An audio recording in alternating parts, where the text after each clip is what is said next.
ये हैं sir Albert Einstein और सत्येंद्र नाथ बोस। इन दोनों से जुड़ी हुई मैं वीडियो आपके लिए लाया हूं, जिसके तहत मैं बात करूंगा पदार्थ की पांचवी अवस्था, Bose Einstein condensate. Solid liquid gas आप छोटी क्लासेस में पढ़ चुके हैं। नाइन्थ क्लास में थोड़ा सा कंसेप्ट आता है बोस आइंस्टाइन कंडेंसेट और प्लाज्मा के बारे में। तो जो कि चौथी और पांचवी अवस्थाएं हैं मैटर की, पदार्थ की। तो मैं प्लाज्मा के बारे में पिछली वीडियो में डिस्कस कर चुका हूं। इसमें बात करेंगे आप बोस आइंस्टाइन कंडेंसेट की। बोस आइंस्टाइन कंडेंसेट जिसको प्रिडिक्ट किया और उसके बारे में थियरी दी सत्येंद्र नाथ बोस ने। सत्येंद्र नाथ बोस भारत के एक जाने माने वैज्ञानिक, जिनका जन्म होता है 1894 में, और करीब 1920 के दौरान वो इस आइडिया को दुनिया के सामने रखते हैं।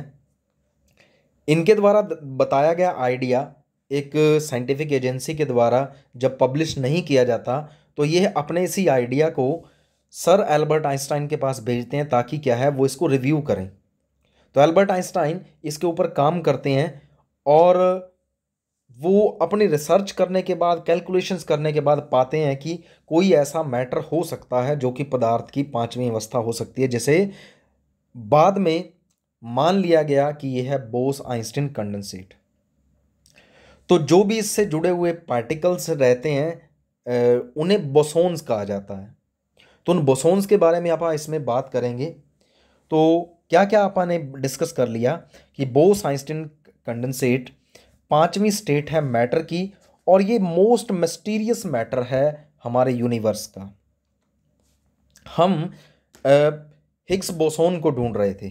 Higgs boson, HIGGS, Higgs boson, जिसे कहा जाता है कि कुदरत को बनाने वाला पार्टिकल वही है।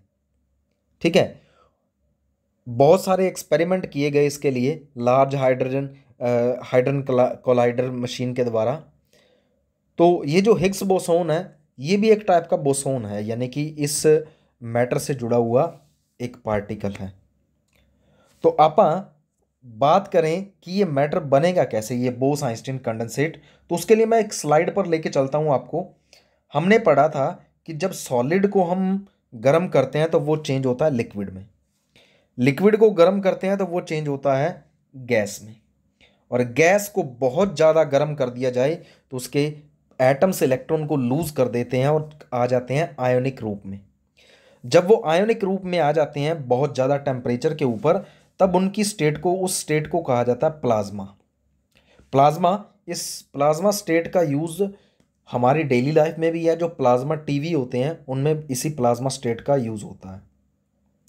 इसके तहत अगर मैं बात करूं, जो CFL है या ट्यूब लाइट है, उनके अंदर इसका यूज़ होता है। जो न्यून लाइटिंग है, बड़े बड़े बोर्ड लगे होते हैं दुकानों के बाहर चमक वाले, उनके अंदर इसका यूज़ होता है। डेकोरेटिव जो बोर्ड्स लगे होते हैं प्लाज्मा का, और जितने भी स्टार हैं उन स्टार के ऊपर प्लाज्मा के रूप में ही क्या है, मैटर मौजूद है। ठीक है, तो ये प्लाज्मा की बात आप पिछली वीडियो में कर चुके हैं। लेकिन जो बोस आइंस्टाइन कंडेंसेट है, ये इसकी अगर डेफिनेशन देखें तो ये है एक ग्रुप एटम्स का, एटम्स का ऐसा ग्रुप जिसको बहुत ज़्यादा क्या कर दिया जाए, ठंडा कर दिया जाए, एब्सोल्यूट जीरो तक ठंडा कर दिया जाए। तब क्या होगा, इसके एटम्स आपस में इतना नज़दीक आ जाएंगे, दे will be hardly moving, they they will not be moving at that stage. Relative, जो उनका रिलेटिव मोशन होगा वो बिल्कुल क्या है, ख़त्म हो जाएगा। तो जो उनका रिलेटिव मोशन जब कम कम हो जाएगा, ख़त्म हो जाएगा, तो उनके पास कोई एनर्जी ही नहीं बचेगी मूव करने के लिए। तो मैं बताऊं, ये गैस के अंदर पार्टिकल क्यों दूर दूर भागते हैं। ये भागते हैं जब इनके पास काइनेटिक एनर्जी होती है, गतिज ऊर्जा होती है। टेम्परेचर की वजह से एक दूसरे से दूर भागते हैं ये। लेकिन जैसे जैसे आप इसको ठंडा करते जाओगे तो ये अपनी इस एनर्जी को लूज़ करते जाते हैं, और वो सारे के सारे एक फिजिकल लेवल पर सेम हो जाते हैं।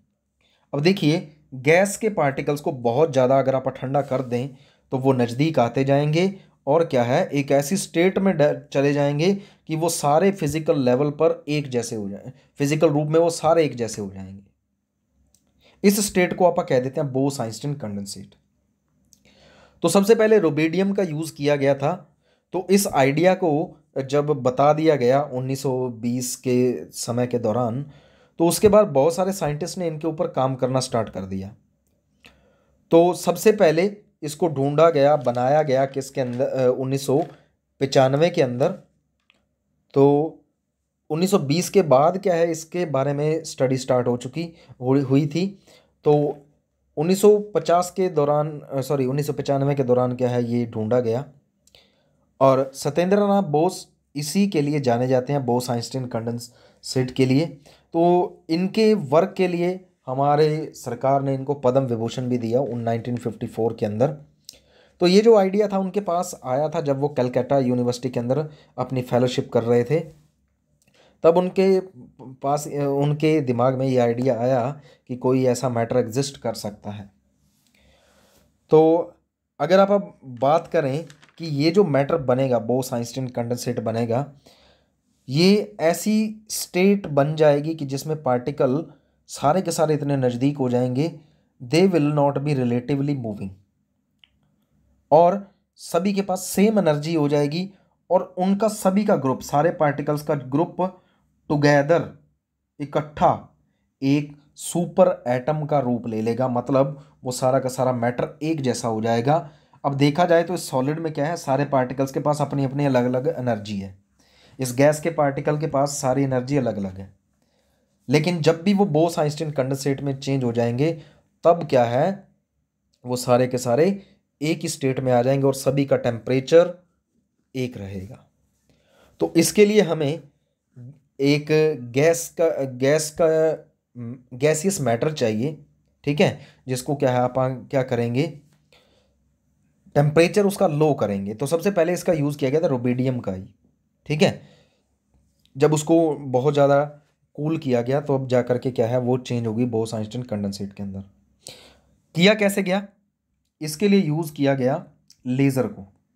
तो यहाँ पर आप क्या है, एक डायग्राम देख रहे हैं। मान लीजिए ये बीच में मैटर है और इनको क्या रखा गया है मैग्नेटिक फील्ड के अंदर, और ये मैटर किसी को भी टच नहीं कर रहा। लेकिन लेज़र जब इसके ऊपर गिराई जा रही हैं, तो लेज़र क्या कर रही हैं, इसमें से एनर्जी को लूज़ करवा रही हैं। तो जब एनर्जी लूज़ होगी तो वो मैटर क्या होगा, ठंडा हो जाएगा।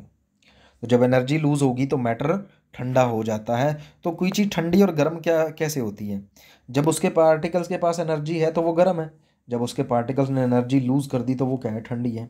तो वही किया जाता है इसके अंदर कि जब पार्टिकल्स की एनर्जी लूज़ हो जाएगी, तब वो क्या हो जाएंगे, cooled, then they will be super cooled. जब सुपर कूल्ड हो गए तो क्या है, वो किस में चेंज हो जाएगी, वो मैटर चेंज हो जाएगा बोस-आइंस्टीन कंडेंसेट के अंदर।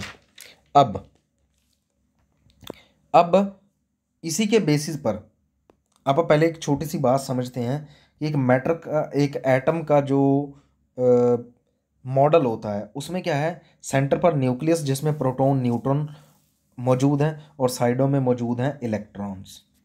इलेक्ट्रॉन्स के पास हमने पढ़ा है कि नेगेटिव चार्ज होता है, प्रोटॉन के पास पॉजिटिव चार्ज होता है, और न्यूट्रॉन के पास नो चार्ज।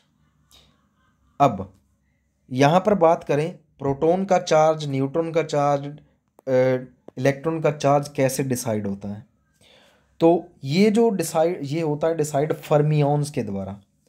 फर्मियॉन्स, अब दो तरह के पार्टिकल हैं एक एटम में, एक है फेर्मियॉन्स, ठीक है, और दूसरे हैं बोसोन्स।